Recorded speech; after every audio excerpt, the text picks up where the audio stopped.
Today I'm going to be looking at a clip from the television show called House M.D.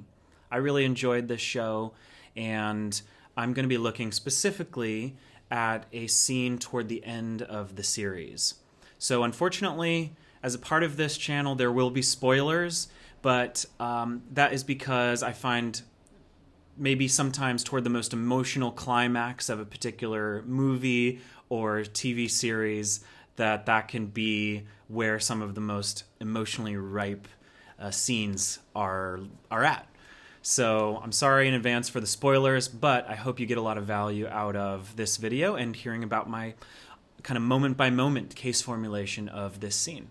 So let me mention, this scene is between House and his best friend. I believe his best friend's name is Wilson. His best friend was diagnosed with cancer and just told House that he's going to stop the chemo treatment and allow the process of death to unfold and the progression of the cancer however it does.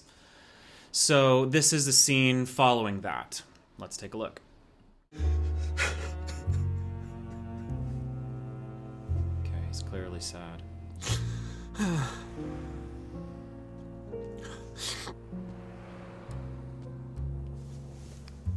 And good for House to come to his friend, really.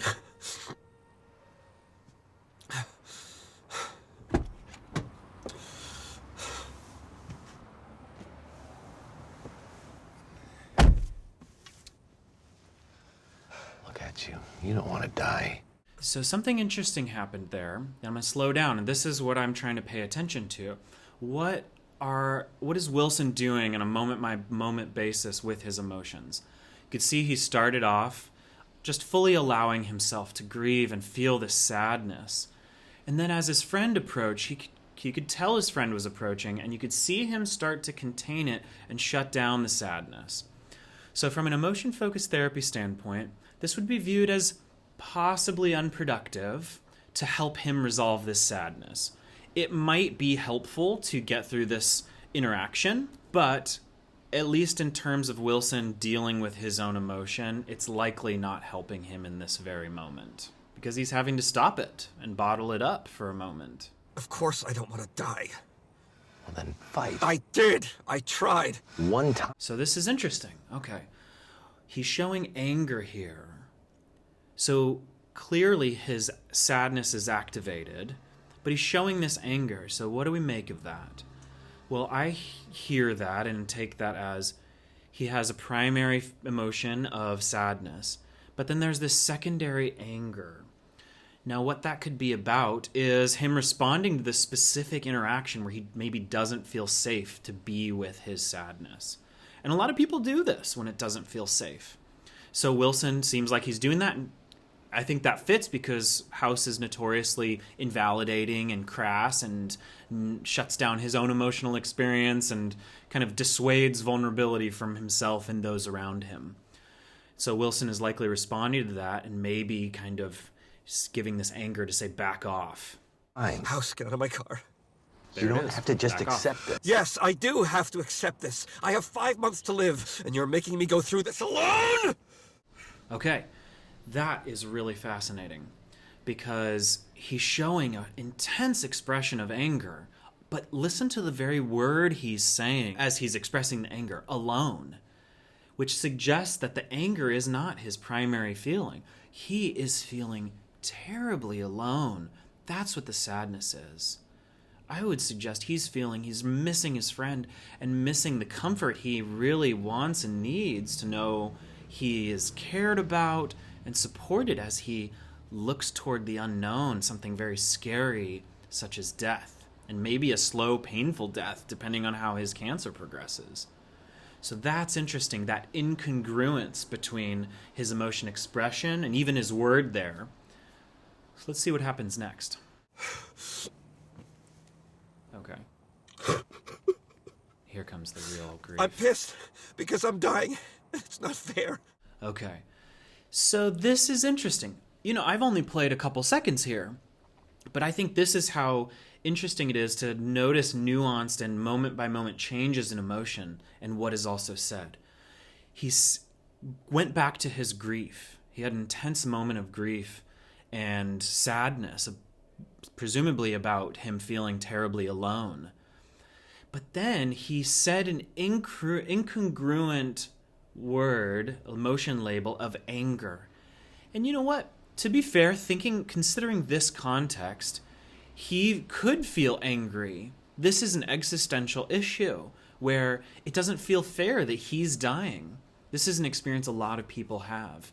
And so it is likely that he does feel a mix of emotions. So even though there is kind of the bouncing back and forth and sometimes kind of incongruent emotion, this kind of makes sense given the context. Anyone in his shoes would feel a mix of emotions. However, his nonverbal displays seem like maybe some sadness is one of his main feelings. Feeling lonely is one of his, maybe the biggest part of the pain is what I would guess. And there is this anger that sounds like, back off, you're being invalidating, I need to have my space to grieve and feel my emotions. It's also unfair, I'm angry at God or the universe or reality, what have you. But I'm also really sad and lonely. So let's see what he does now. And I need a friend. I need to know that you're there. I need you to tell me that my life was worthwhile. And I need you to tell me that you love me. That is beautiful. And you notice something happen. I find myself resonating with him, responding to him, because I think he is congruently sharing about what he really needs. He's making that very clear. He's being vulnerable and he's being in touch with his emotion.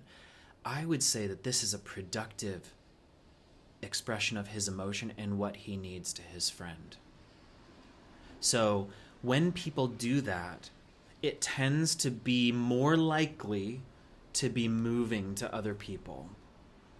I find myself responding to that right now in this moment. And I'm curious if you responded similarly too. So I'm going to end this here because the scene is just about over. And no surprise, House does not quite give a validating or supportive response. But I want to highlight that this is a beautiful moment in EFT, what we are helping to guide clients toward congruent expression of the primary pain that someone is feeling and what is needed. And then in some cases to reach towards someone who might be able to help meet that need. And that is what Wilson does in this scene really beautiful.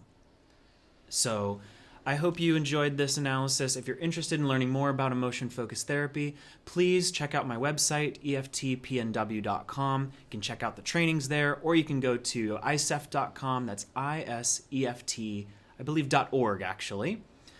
So they should be in the description below. And I hope you enjoyed this. If you're interested in learning more about emotion-focused therapy, feel free to like this and subscribe and check out the channel for additional videos. All right. Thank you.